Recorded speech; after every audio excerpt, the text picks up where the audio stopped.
ఎన్నికల ముందు తమకిచ్చిన హామీలను నిలబెట్టుకోవాలని ఆర్యవైశ్యుల సంఘం నాయకుడు కేతవరపు కృష్ణ పవన్ కళ్యాణ్ ను కోరారు.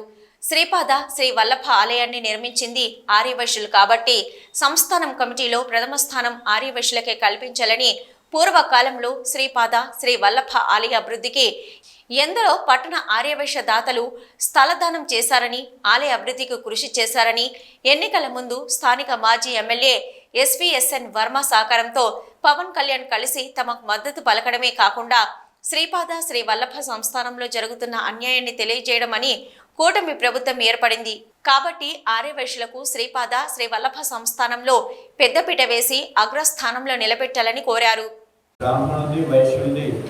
మైనారిటీ వర్గం అయిపోవడం వల్ల మా 2 ల్యాండ్స్ కూడా మరి వైఎస్ఆర్ ప్రభుత్వం తీసుకుంది. అదే అన్ని కమ్యూనిటీకి ఇచ్చిన స్థలాలు మాత్రం ఉన్నాయి, మా ఒకటి మాత్రము స్వాధీనపరుచుకున్నాయి. కాబట్టి మా స్థలాన్ని కూడా మాకు ఏర్పాటు చేసి ఇవ్వాలని కోరుకుంటున్నాము.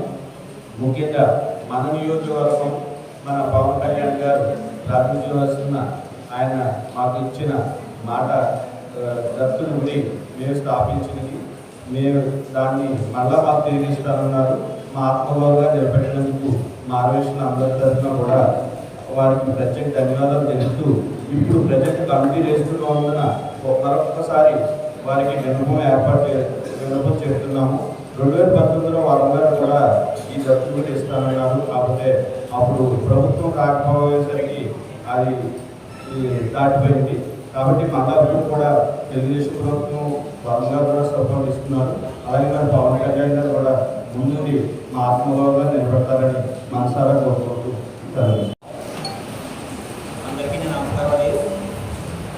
పిఠాపురాన్ని శ్రీపాద శ్రీ వల్లభ వారి దేవస్థానం నిర్మించడానికి ఆ స్థలాన్ని పెద్దలోనూ ఆ స్థలాన్ని ఖరీదు చేసి అందులో దేవస్థానం నిర్మించడంలోనూ ఆ విగ్రహాలను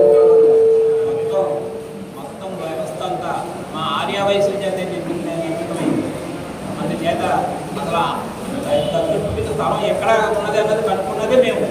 దాని చేత ఆ స్థలం అంతా మేమే అంతా కట్టి అంతా డెవలప్ చేసినాక ఆ దేవస్థానాన్ని ఆ ట్రస్ట్ని తిరిగి మళ్ళా మాకు అభ్యర్థులుగా వెళ్ళిపోతున్నాం.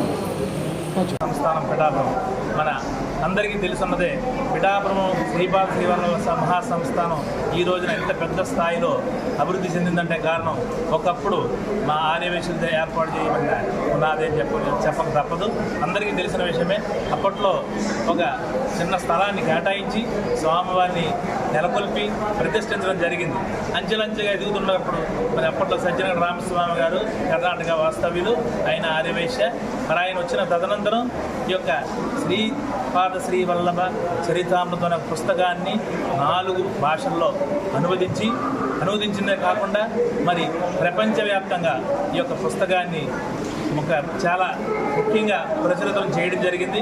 మరి అప్పటి నుంచి కూడా ఆయన కష్టంతో ఎంతో కష్టంతో మరి అనేక మంది భక్తులు రావడానికి, స్వామివారి యొక్క అనుగ్రహం పొందడానికి, తద్వారా వారు ఎంతో అభివృద్ధి చెందడం జరిగింది. మరి దీనందరి మూల కారణం పిఠాపురం ఆర్యవైశ్యులే.